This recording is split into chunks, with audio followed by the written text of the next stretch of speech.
आपल्या घरासाठी आकर्षक दर्जेदार sliding windows, French folding windows, WC windows बसवायच्यात? तर मग यासाठी नाशिक मध्ये एकमेव आणि अद्वितीय असे एकच नाव, शिवाय एंटरप्राइजेस।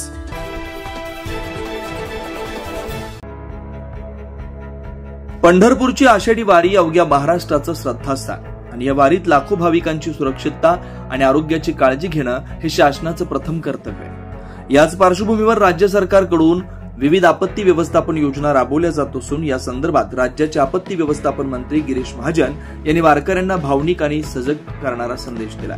सर्वांना माझा रामकृष्ण हरी। पंढरपूरची आषाढी वारी ही आपल्या महाराष्ट्राची सांस्कृतिक, आध्यात्मिक, सामाजिक परंपरा आहे। लाखो वारकरी विठुरायाच्या दर्शनासाठी पदयात्रा करतात।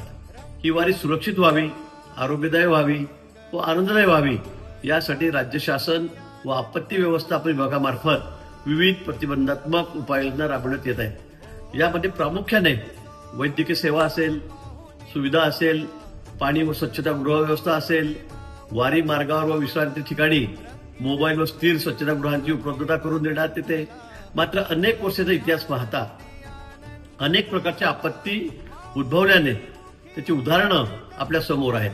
अशा कोणत्याही प्रकारच्या आपत्तीमुळे जीवित व वित्तहानी होणार नाही यासाठी राज्य आपत्ती व्यवस्थापन विभाग वारी आनंदाची व आरोग्यदायी व्हावी ही संकल्पना राबवित आहे। यासाठी कोणत्याही आपत्तीच्या अनुषंगाने वारकऱ्यांना तातडीने मदत मिळावी म्हणून 1077 म्हणजे 1077 हा हेल्पलाईन क्रमांक उपलब्ध करून देण्यात आलेला आहे।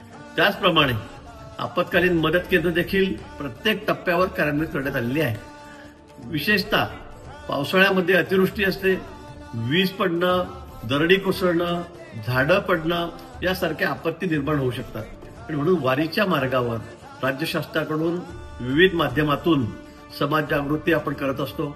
चित्ररथ असेल, पथनाट्य असेल, शाहिरी काव्य असेल यांच्या माध्यमातून आपत्ती व्यवस्थापनाचे धडे आपण वारकरी व समाजाला देत असतो। वारीच्या वाटेवर चालत असताना आपण शासन राबवित असलेल्या या सर्व गोष्टी बारकाईने पाहाव्यात। आपण सर्वजण भक्तिभावाने पंढरीच्या दिशेने वाटचाल करत आहात। राज्य शासन तसेच आपले मुख्यमंत्री विशेष करून माननीय देवेंद्रजी फडणवीस साहेब आहेत, दोन्ही उपमुख्यमंत्री आहेत, यांच्यातर्फे आपल्याला सुरक्षित, निरोगी, आरोग्यदायी वारी अनुभव मिळावी यासाठी कटिबद्ध आहोत। यासाठी माझ्या काही नम्र सूचना आहेत। रस्त्यावर चालताना विशेष खबरदारी घ्यावी, वारीत सहभागी वाहनाची तपासणी करून घ्यावी, पिण्याचे पाणी व खाद्यपदार्थ याबाबत विशेष खबरदारी घ्यावी।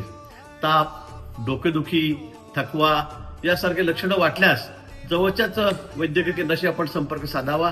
गर्दीच्या ठिकाणी लहान मुलांपासून वेगळं होणार नाही याची काळजी आपण या ठिकाणी घ्यावी।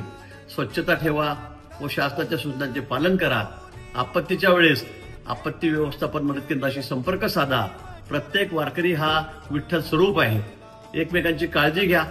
वारी ही भक्तीची वाटचाल असून ती आपण सर्वांच्या सहकार्याने सुंदर करूया, सुरक्षित करूया, आरोग्यदायी करूया, आनंददायी करूया अशी पांडुरंग चरणी मी प्रार्थना करतो। धन्यवाद। रामकृष्ण हरी।